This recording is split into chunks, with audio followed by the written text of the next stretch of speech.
Okay, so welcome to lecture three, which I have hopefully in a hilarious way named the microfilling.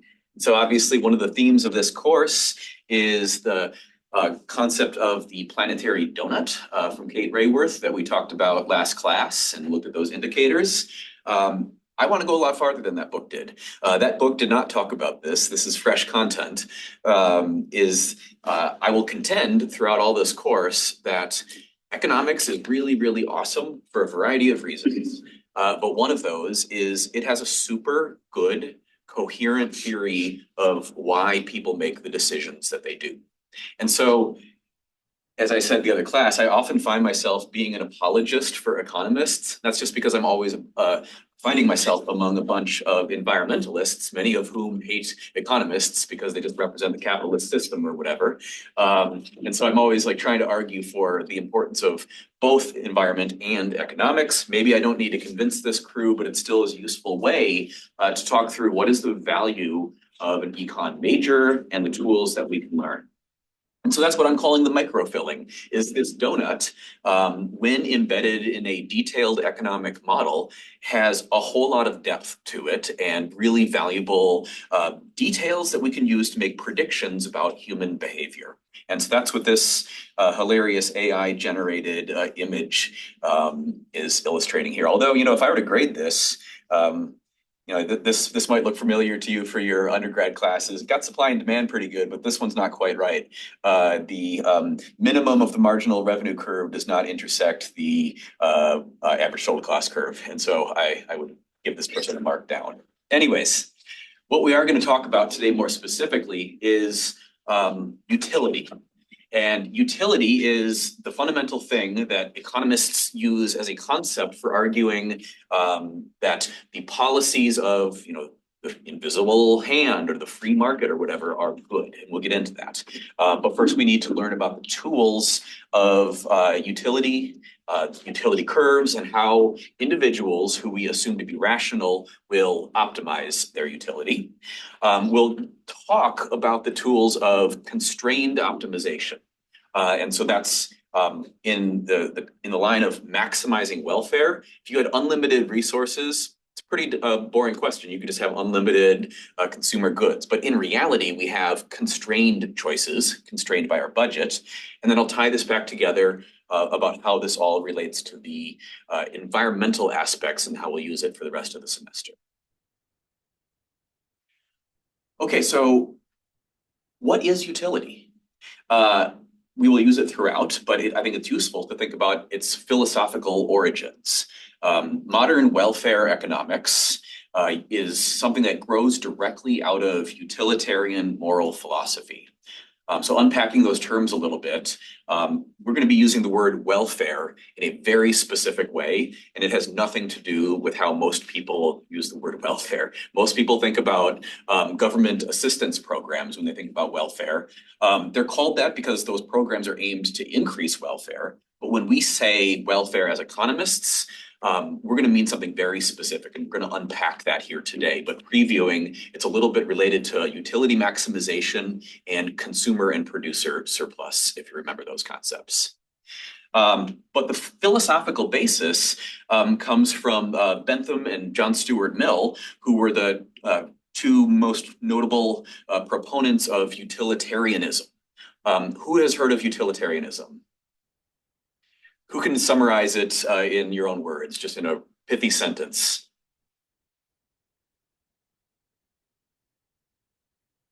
I'll give you a hint. I put a couple up here. I guess that's kind of an unfair question to just put people on the spot for. But I love this philosophy because it's really simple to summarize. The most common phrase is maybe the greatest good for the greatest number of people. Or to use their actual quotes, the right action is the one that maximizes total happiness. This has been used throughout. It's very different from a rights-based approach. And so it sounds all good, but you should just be aware there's a huge philosophical disagreement about utilitarianism and whether it is the right way to think about morals or something that is rights-based. And these two are fundamentally in conflict. If you say you have a right to free speech or free expression or protest or whatever, not being detained, that is a right. that might conflict with what utilitarianism says, because maybe a utilitarian might argue that that right prevents us from doing the thing that would maximize utility. So we're not going to dive deep into philosophy, but it's just interesting to note that there's a deep contradiction or deep debate here. We're going to use it, though, because it's useful. We're pragmatists. In economics, this is a useful framing because we can take it and run with it, run really far. And we will posit that each person has a utility function, that social welfare is basically some aggregation of everybody's utility functions, and that therefore the utilitarian or normative good policy would simply be the one that maximizes the sum of utilities. We're going to unpack that, but before we do, I want to talk a little bit about the challenges. Oftentimes people present a whole theory and all of its detail and only at the end present the challenges. I want these to be present in our mind from the beginning. The first one is that utilities are something called ordinal, which means we can only figure out the order.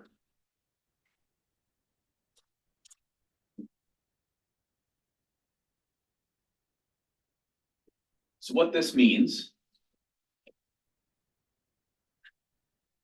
is when we use utility as a concept, we can easily say that one bundle of goods gives us more utility. It's ranked in order before some other bundle. So we know the order of how we might care about different consumption choices. That's what ordinal means. It's a little bit different than like something, the technical word is cardinal, where we actually get like a real measurement. A cardinal measurement would be like that of a thermometer. You stick a thermometer in, you get 98 degrees, that actually means something. But when you have utility, it's not like that. You will get a number and we'll see that, but it doesn't mean anything. There is no unit of utility like there is a measurement of temperature or something like that. So it's hard to measure is the first one. That's maybe a better way of saying that. And it's private. We can't observe it directly. And so this is a sort of fraught thing to be dealing with. Unobservable. Directly. But we will talk about some ways that we can learn a lot about the shape of what it might look like. The second set of bundles of challenges here are bundled together as aggregation ones.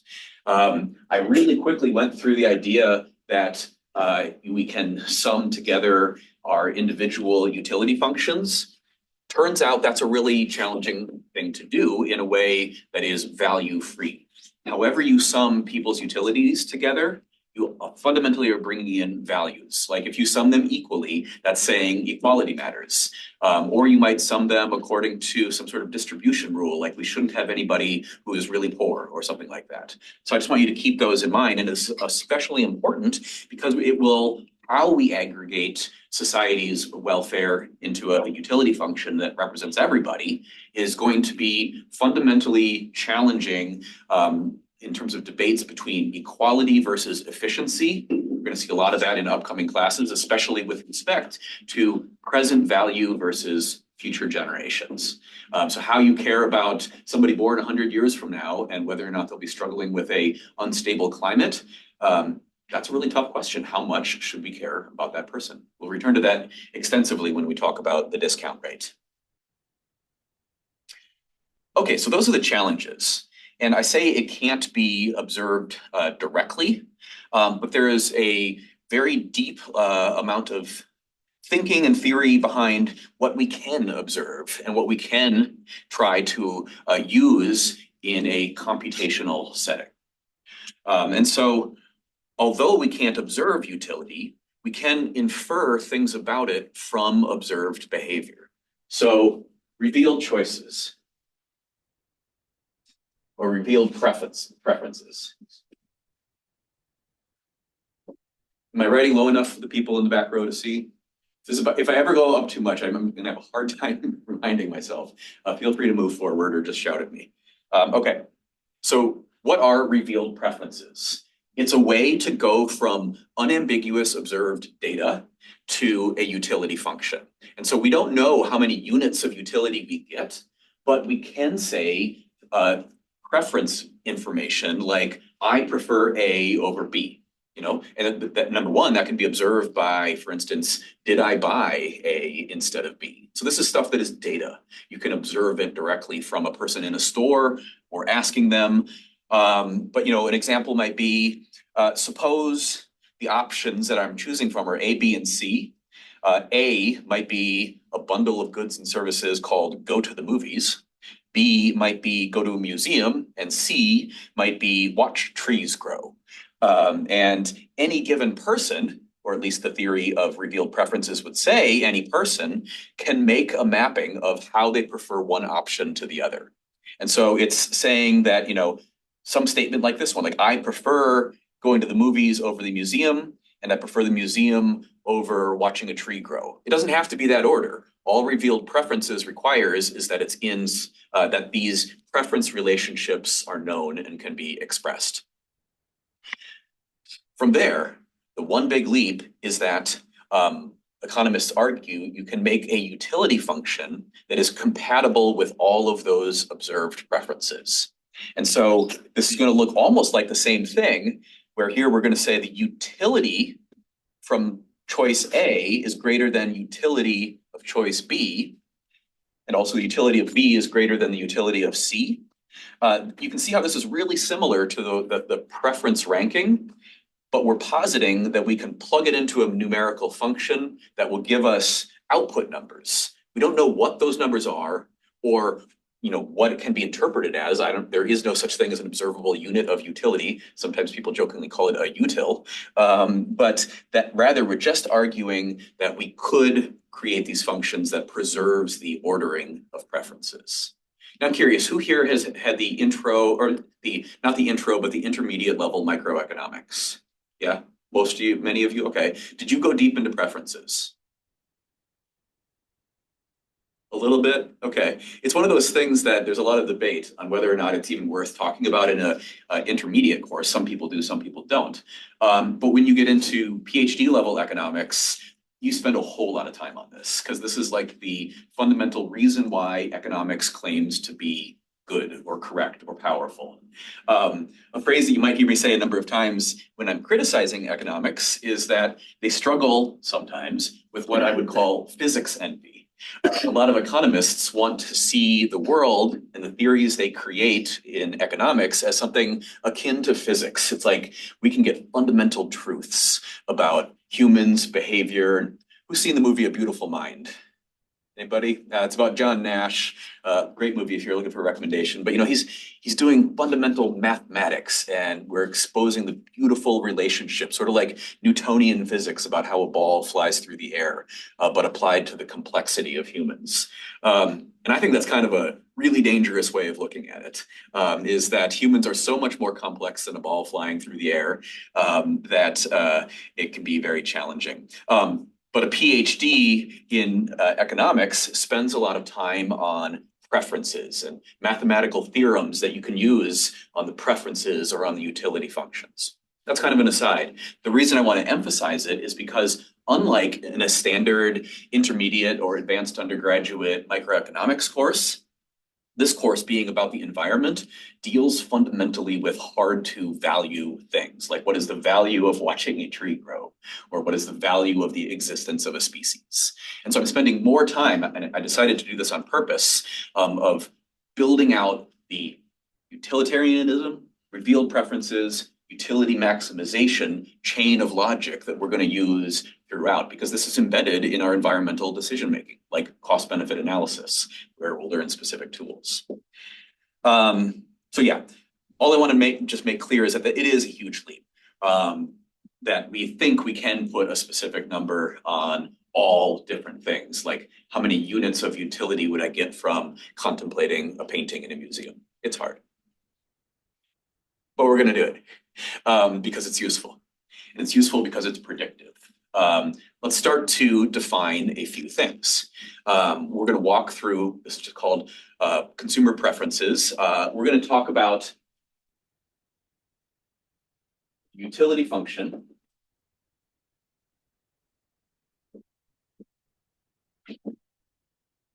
We'll denote it throughout as capital U. And like any function, it has some inputs into the function. And for the moment, we're not going to specify all that much detail other than to say we have two different goods that we might consume, good X and good Y. Hopefully this is review from your intermediate course, but I want to dig deep. And so X is just the number of goods of unit X that you could purchase, and Y is how many Ys you could purchase. And when you plug those two quantities into the utility function, you get out that utility metric. In principle, you could have a ton of different goods going into this. Like a real consumer is not considering just two things, but a choice of thousands of choices per day. I don't know how many choices we make per day, but lots and lots. This mathematics is beautiful because it all scales up really well. You can do utility maximization. I'll actually show this in a hopefully hilarious way with really a lot of goods. We'll stick with two though for most of the drawings. Okay, so the utility function by itself, not super interesting because we can just get more utility by plugging in more and more and more. But economics is, you might remember, the study of choices under scarcity. And so for this to be useful, we need to have something that is scarce. And that'll be right back from Econ 101, it'll be the budget. And so you might recall, you actually saw literally this figure if you took it with me, the way you can combine information on income and prices, where the price of good Y is something and the price of good X over here is something, and figure out what is your budget line. And so the budget line is just the outer bound of what you could afford. And so everything is really hopefully review. Inside this line is affordable. Everything outside of that line is unaffordable. And everything right on the line, it's affordable, but you spent all your money, okay? And so this is going to be used because we're going to maximize our utility subject to it being possible. So let's unpack that. The real thing we're going to do is apply this maximization approach. And this is maybe overkill, but it's nice to note the notation here is just saying we're going to maximize by choosing different levels of X and Y this function, but it's going to be subject to the budget constraint. And so I'll write it two ways. Budget constraint, but we're going to jump straight to how we express it using the information we have. And so adding a few more units, the budget constraint is the price of X times the number of X's you buy plus the price of Y times the number of units of Y that you have. And so that's just your expenditures. But for it to be feasible, that needs to be less than, so I have a typo on the slide, should be less than or equal to your income I. And so maximize utility by choosing X and Y such that you can actually afford it given the prices and your income, okay? And so this is where we're departing from Econ 101, where it's just, this is the budget line and blah, blah, blah, to a framework that applies a decision rule, utility maximization, to optimize it in that setting. And when we talk about rational agents and all the assumptions that Homo economicus or these perfectly rational decision makers have, this is actually what we're saying they're doing. That they can somehow look at all the X's and Y's or the 1,000 goods that they're considering and rationally and correctly optimize this mathematical equation. Did everybody see this in intro? I mean, in your intermediate class, this is looking pretty familiar. I'm trying to follow those same steps. So we're going to unpack this though with a very brief in-class exercise. You don't even need to get up for this one or relocate. But I want you, we're not going to rank them. We're going to put a dollar value. We're going to do a constrained optimization. And I'm not going to give you all the details you need. Like you would love to know the price, I'm sure. But just talk it through in your head to yourself.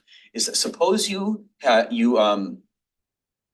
a typo. Suppose you have $1,000 to spend on fun activities. And the different options are A, go to the beach, B, go to an indoor water park, or C, sit by a backyard kiddie pool. with a dog in it. I don't know why there's a dog in it. The dog is unrelated. But just jot down those three numbers with the constraint that you can't spend more than $1,000. Okay, so like you could spend 333 for each of the three, or you could do all 1,000 to the beach and nothing to the other ones. But yeah, question. Do we have to spend all the $1,000? For simplicity, yes. Okay. I mean, in real life, we'd say, I'm a student, I'm saving money. I'd rather just have $1,000. In reality, yes, but no, for here, spend it all. Should we take into account the like relative costs of these things or? I'm not going to tell you what the relative costs are. So just kind of keep that intuitively in your head. Like you might assume a trip to the beach, you couldn't do as many of those with $1,000 as you could if you were going to just sit by a backyard kiddie pool. Okay. Anybody not able to do this calculation? Does everybody have some numbers? Okay. See, I think this is really hard. So one of the things you don't know is the price. Number two, it's like, well, sitting by a backyard kiddie pool, I mean, that might be fun once, but for $1,000, I could probably do that all summer long. So that's a whole lot of, that's what frat parties do. Or like, I always see them with their kiddie pools when I drive down University Avenue. And I'll be honest, that looks pretty fun. Anyways, okay, who put everything into A? You love the beach? Okay. Who put everything into B? Nobody? Who put everything into C? That's a weird one. Okay, who had their most in A? Who had the most in B? And who had the most in C? Okay, so we do have a frat person. I'm just kidding. It's hard, right? Like, there's a whole lot of information you don't know. And like, what were some of the considerations? Like, how come you really liked the kiddie pool idea? Well, the beach, I mean, it could be free, and I guess the backyard kiddie pool, whatever kind of set up, maybe lawn chairs and stuff, you could also bring to the beach, so, True. yeah. Very good point. How about for the water park? Who put that as their favorite? What was your thinking there? I don't know. I just when I was younger, I really liked going to water parks. But I feel like the beach is, I don't know, you can find a lot of beaches in various places, and so I didn't think there was anything super special about it. I'm with you completely. Yeah. I get sunburned so easily and I hate sunscreen and I don't know. I love the principle of the beach and I love nature, but I have a dirty confession. I went on a cruise ship, which is probably not the most environmentally friendly thing, but it was just to celebrate getting tenure. And I decided if I'm going to do it, I should go on the biggest ship that's possible. And so I went on the biggest ship, Icon of the Seas, it was called, and it has a massive water park. I loved that. And then like we even go to like this private island that they own that has an even bigger water park. And I'm just saying people are weird. My preference is yeah, I would put almost all of it into the water park, or I guess a water park on a boat, but still. All I want to do is to say is that to use this example is that we can, in principle, think about how we would allocate our money or choices towards different activities, even though they're really different, and even with only sort of partial information. I intentionally didn't give you the prices. Even if I had, though, it wouldn't have been enough to do it quantitatively because you don't know how many units of utility you would get from that unit, right? It would be more and it would help you.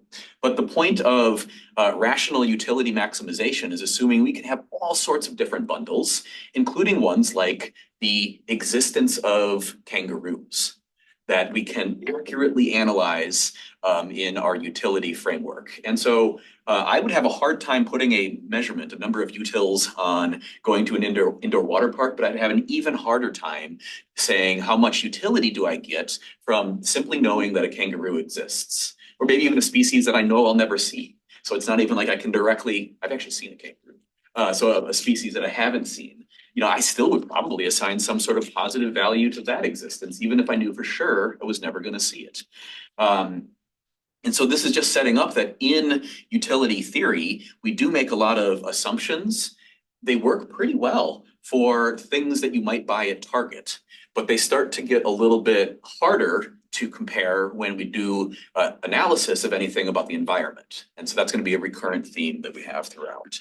But nonetheless, it's just the case that utility theory assumes people are perfectly rational, that they can perfectly rank these different options, no matter how different they are. And a few other things like resources are scarce and that they're well informed and have preferences over all the possible combinations. Okay, so that's just kind of the challenge. But how do we solve this? Who here has done a Lagrangian? Yeah? Yeah, okay. Can you come up to the board and do one? No. Even the PhD, when I do the PhD, we basically, right after we do preferences and reveal preference, we then do Lagrangian. We're not gonna do this, okay? That was important if you were taking the intermediate or advanced micro. It's really awesome mathematics. It's beautiful, I love it. And it is the sort of workhorse behind solving mathematically what would a rational agent do when they face a decision like this, or even a potentially more complex version of this. But basically, you can see it's given goods and prices, maximize over all those choices, subject to the budget constraint. That's the setup. And then the Lagrangian is just a mathematical way of solving for the optimal choices of X. And you can do it with beautiful mathematics. We instead are going to do it with hopefully beautiful images. And so this is going to be a graphical analysis, but keep in mind, this is identical, in fact, to the mathematics. And so anything we're going to do here, you can plug into a computer and do it that way.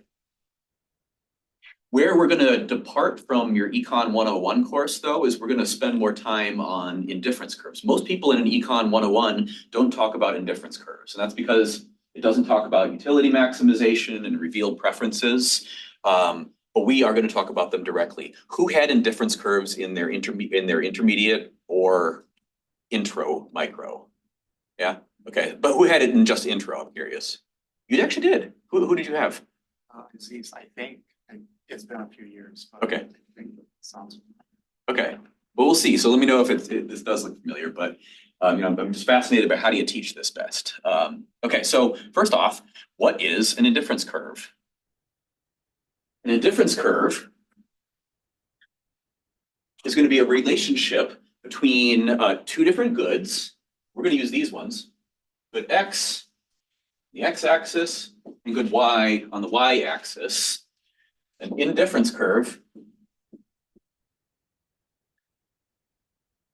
is a line that is a combination of all combinations of Y and X that you are indifferent between.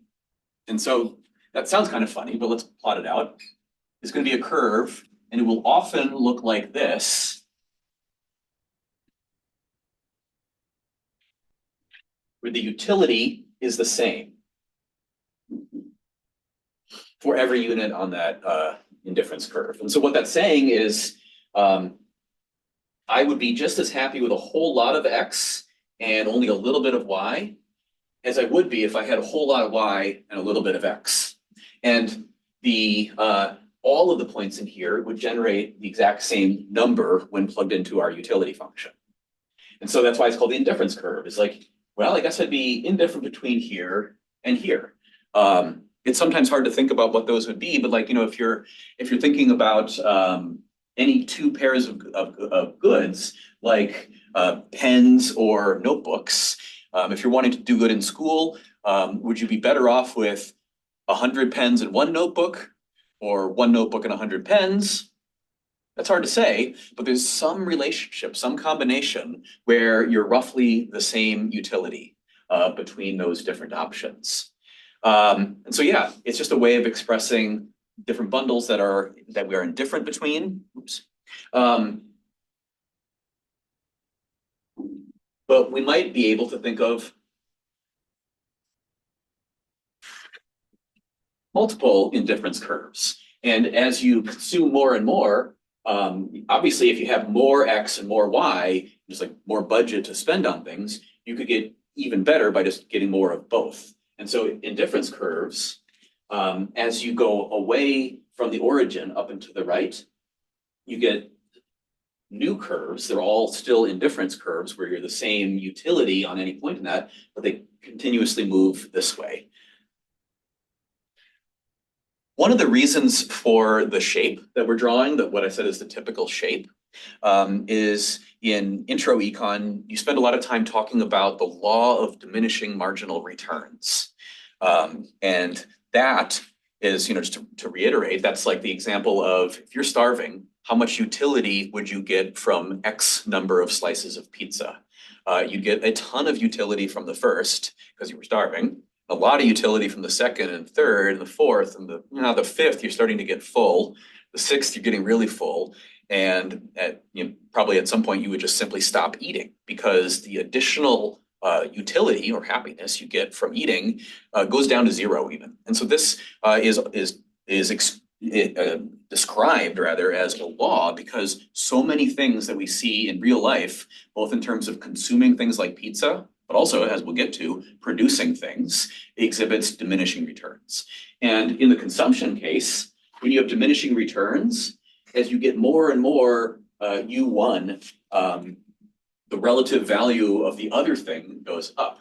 And so this shape, I'll leave it to you to satisfy your curiosity by looking into this later if you'd like, but just know that the shapes like this indicate we'll often have a mix of X and Y.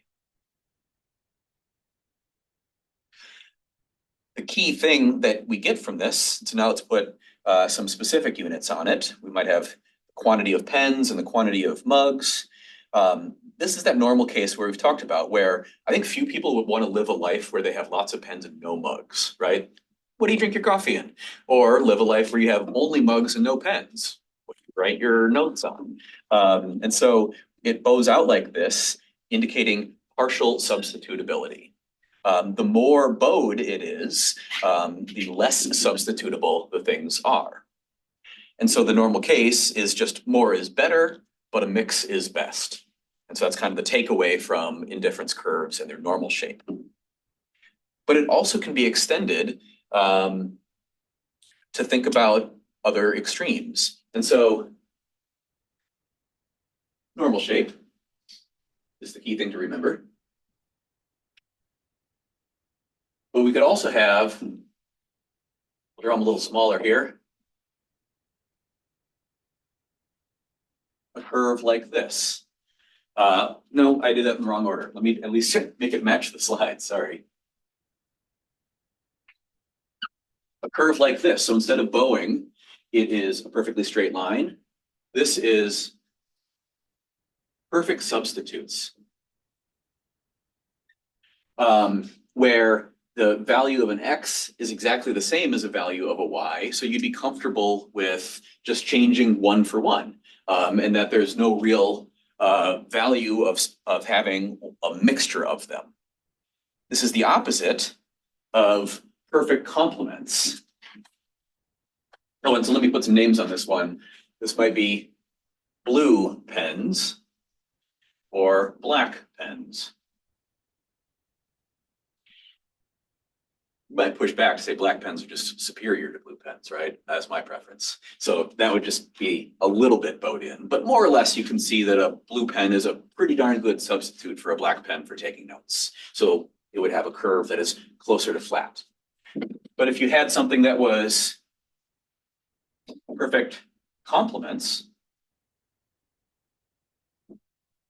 that would be the opposite. So instead of it basically not straight, it gets bowed, and it gets bowed so far that it hits this extreme case where it's bowed as much as it can get. And the classic example of perfect complements would be the number of left shoes you should buy compared to the number of right shoes you should buy. And again, you could push against this. Maybe if you're a collector of shoes, you'd be okay with just a lot of left shoes. But if you use them for walking, it's probably the case that the value of the left shoe is only obtainable if you also have a right shoe. And so there is no substitutability. I would not be happy if I had two right shoes. I'd be much happier if I had a right and a left shoe.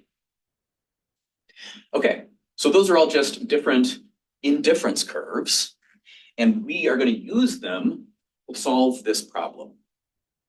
So instead of the Lagrangian, we're going to apply it to our utility maximization problem. And we're going to note that the key thing we're going to add is our budget constraint. So the indifference curve is describing this utility function. The budget constraint is what we're going to add, something like this. So now, buy myself some space. Now we're going to have Same goods, mugs and pens again. You know, that's the X and Y that we could have plugged into our utility function, but now we're going to plug them into this function. And that is going to be our budget constraint. If we spent all of our money on mugs, which we'll call that good Y, how many we could buy depends on what our income was and what the price was. And so if we had $800 of income and the price of a unit of Y of mugs was 1, we could buy, it is feasible to buy 800 mugs and 0 pens. And so that would be that point. Conversely, if we bought all X, depends on the price of X, but we know for sure it's going to be somewhere on this axis. If we spent all of our money on pens, we would have 0 that we spent on the other thing. The budget constraint is just that line. And so here's where we take a step beyond the intro course, is now we're expressing it as a constraint, a functional constraint, but it's the same idea as you had there.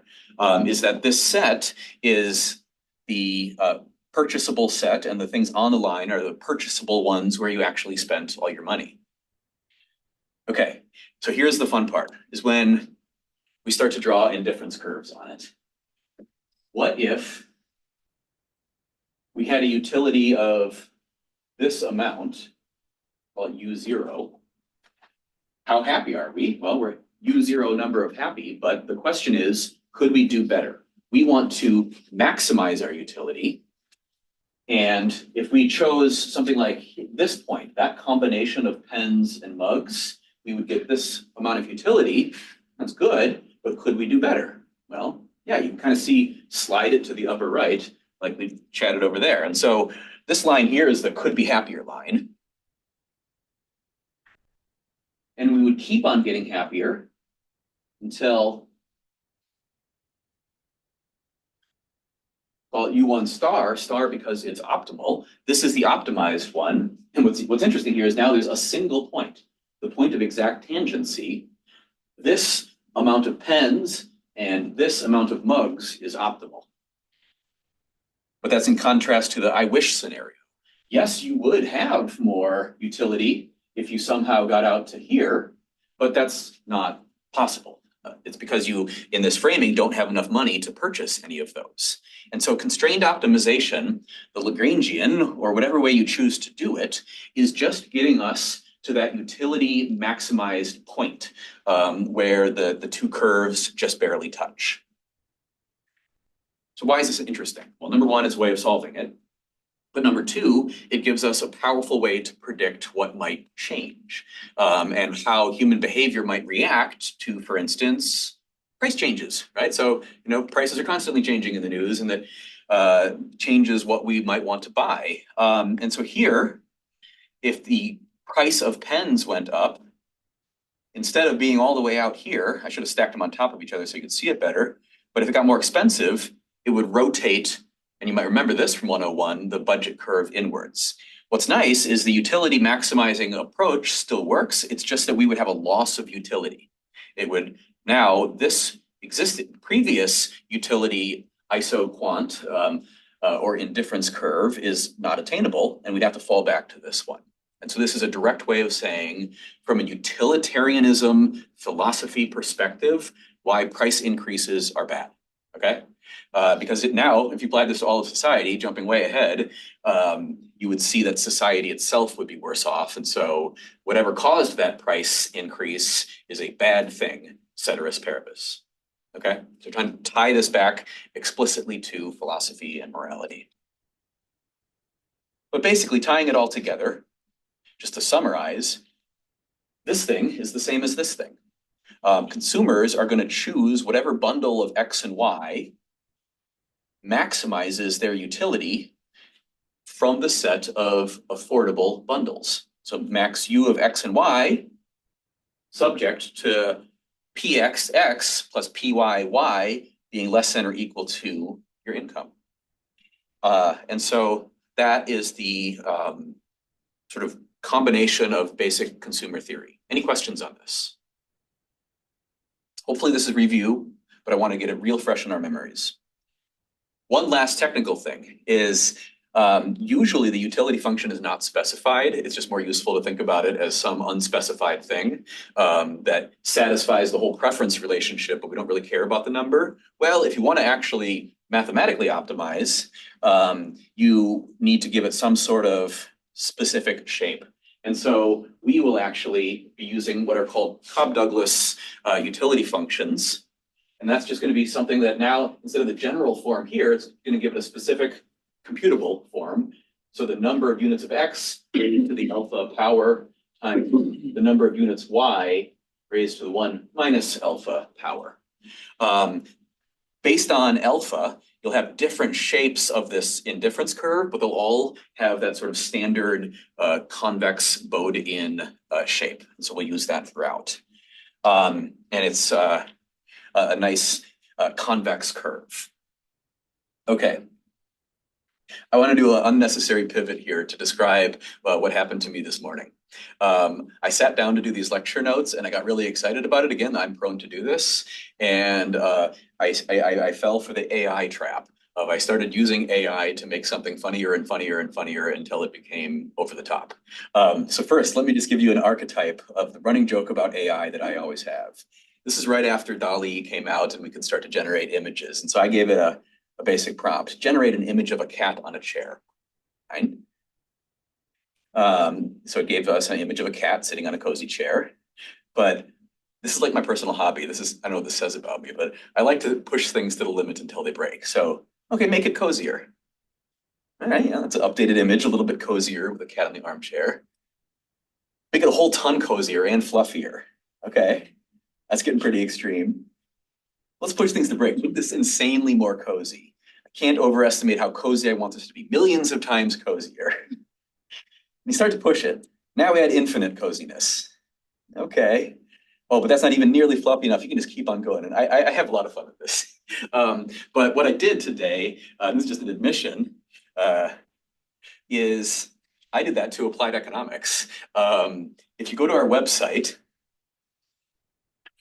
I want to give you a tool that you can bring home to play around with to get an intuitive sense of indifference curves. If you go onto our website here, you'll notice there's a games tab. It's also under micro foundations, the microfilling. Here's a list of games that you can play. And so, oops, get it up there. So you can go ahead and do this. But I actually, this is on my website, I programmed up a web app that illustrates this, where you could say, what happens when our different variables change? And so, I just talked about how if the price of Y goes up, it rotates the budget line. That first link will illustrate this. And so all of these choices are optimal. It's actually, behind the scenes, it's solving the Lagrangian, just to do it. But you can play around with all the different things. You can also try out different levels of alpha. So if you want to know what a Cobb-Douglas looks like, you can see it just kind of bends the relative importance of one thing versus the other. But the thing I got distracted on and ended up wasting all my time on was making it into a game. And so at home, I was going to do this in class, but I think maybe I'll just leave it for you to do as an exercise. You can actually literally assign it. Ooh, that would be fun. Yeah. For me, it says the page is not found. Really? So I can't access it. Did anybody find it? Able to. Hit refresh maybe? Okay. Let me check in with you. Okay. Well, I won't make it an assignment then, but this is just a set of interactive tools. Here's a game is what combination of X and Y gets you the most utility? So you can see our current utility over there.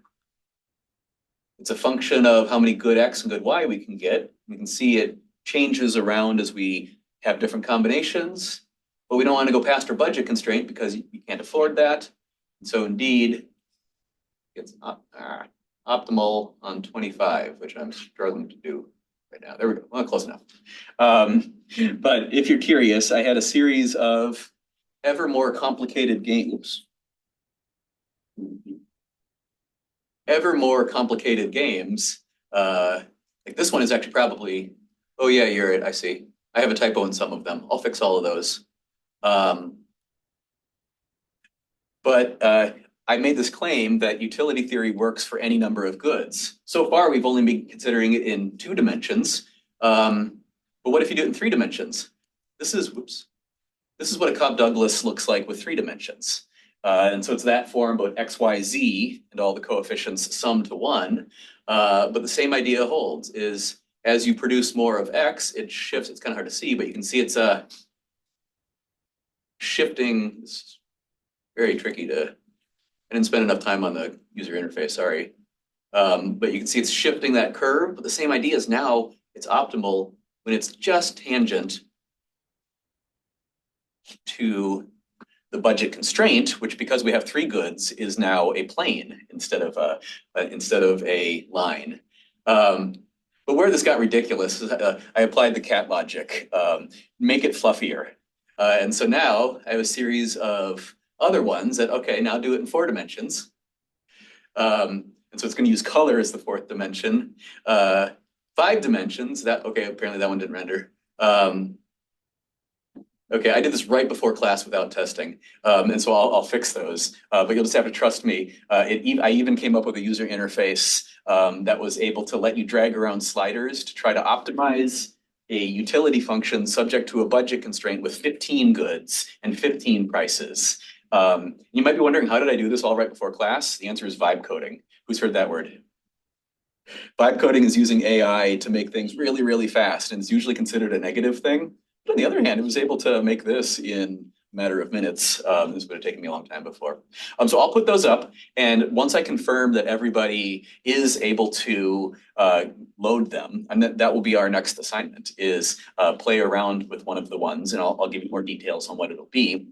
But I want you to have an intuitive sense of this, what I think is beautiful mathematics, because it's the fundamental core of the moral basis, utilitarianism, but also the fundamental challenge for the environment is how do we value things that maybe don't have a clear quantification method of price.